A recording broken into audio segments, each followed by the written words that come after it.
Hello guys, this video aims to give you insight on how you can quickly remove this risky software and any risky software from your Mac. This video is going to be separated into two parts. First one is automatic removal, and then I'm going to guide you through manual removal steps and how you can remove it from your browsers as well. Before we begin watching the video and before I take you through the steps, I want you to know that you should always use trustworthy sources when you follow instructions, and make sure that these are real people, because many video makers and websites may only be after your money. So let's get on with the video, shall we? First off is the automatic removal. For the automatic removal, we're going to be using the help of a powerful anti-malware software for Mac. You're going to open the video and you're going to click on the description below. It has a link. You have to click that link, guys. And this link is going to take you through your tailor-made removal article. There you will find a download button which you should click. It's going to take you to the download page of this software. The download should begin automatically. When the download is finished, simply open the installer and it will open a pop-up window. When you see this pop-up window, guys, simply click on it, double click on the icon, and this will run the installer. When the installer has been ran on your computer, you have to click on open, and then simply what you have to do is follow the steps. Click on continue, and then click on I accept and consent, and then install. And that's it, easy as that.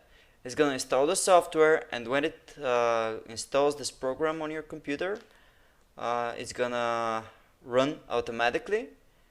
And basically that's it for the installation of this software. It's super easy, and when it's done you have to click on start scan now to begin any scans, and this software is gonna detect any unwanted software. It could take some time, but it's for good because it's scanning your Mac's file system and it's looking for every threat. And when it's done, you gotta click on next and click on select all objects and proceed. For this video I'm just clicked on ignore, just to show you that it removes malware, and then you can select which unwanted software you want to specifically remediate. And as you can see here, it says issues remediated, and then you click on finish, and that's it, guys, you're done. That's how you work with this program, and it can help you to remove this software automatically. For the manual removal process, I'm gonna take you through how you can remove this software from the applications. First you click on go, and then you go to applications, and then you're gonna find any apps, and then you're gonna drag them to your bin. That's it. Any apps that are suspicious should go this way. If they don't go, you can close them as a process by clicking on go and clicking on utilities, and then clicking on activity monitor. This will open your activities, and you can see that some programs have processes that are unfamiliar and suspicious. Your job is to look for those processes, and when you find them, simply you have to mark them with your mouse and click on force quit process. That's easy as that, guys. You can see, mark with your mouse and click on force quit, and basically that's how it's done. So your next job is to remove this nasty software from your browsers. To do that, for Google Chrome, you're going to open Chrome and you're going to type in the address bar Chrome/settings/clear browser data, and it's going to open the clear browser data on Chrome. And when it does that, you're going to go to all time, you're going to select all time, and you're going to select everything except passwords. Do not tick passwords, and then click on clear data, and basically that will clear any cookies, any trackers that may be tracking you, any browser hijackers, and so on. Then you're going to remove any extensions by clicking on more tools and extensions. This will open the extensions, and you can select any extensions that are suspicious and remove them by clicking on remove. And it is easy as that to clean Google Chrome. The next browser I'm going to show you is Safari browser.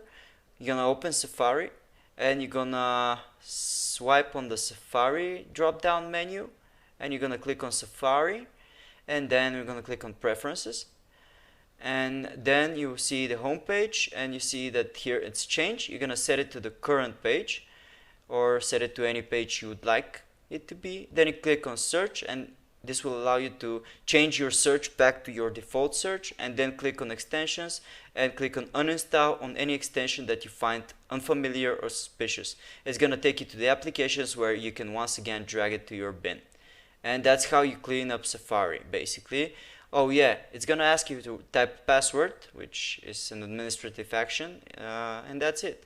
For Mozilla Firefox, you're going to open Firefox and you're going to go to the top right corner, click on the drop down menu and click on add-ons. This is going to open the Firefox add-ons. You're going to see there some suspicious extensions. You simply can disable them, and then you can remove them by clicking on the three dots and remove. It's as easy as that, and this is how you get rid of suspicious extensions that show ads. Then you're going to go and refresh Firefox by typing about /support and hitting enter.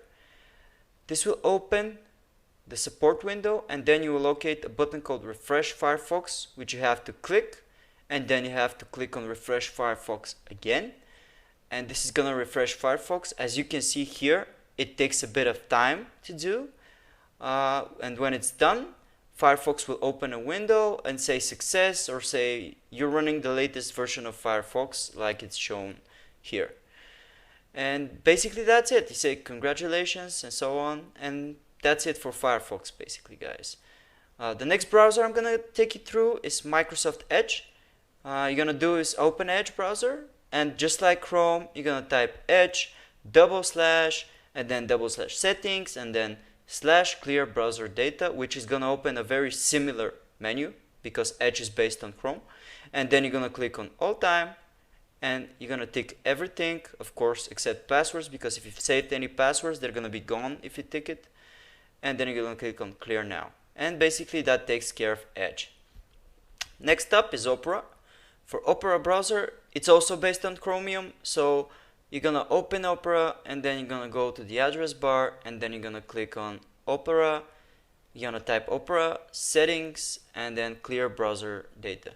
It's going to open a very similar to Edge and Chrome menu, in which you're going to basically select at first advanced, and then select all time. After that, tick on absolutely everything, and then clear data. Remember guys, don't tick passwords. It's not a good idea unless you don't care. And basically that's it, guys. Thank you for watching. Subscribe if you like this video, hit the like button, and comment. Make sure to respond very fast, so ask us any questions you'd like. Thank you for watching, guys.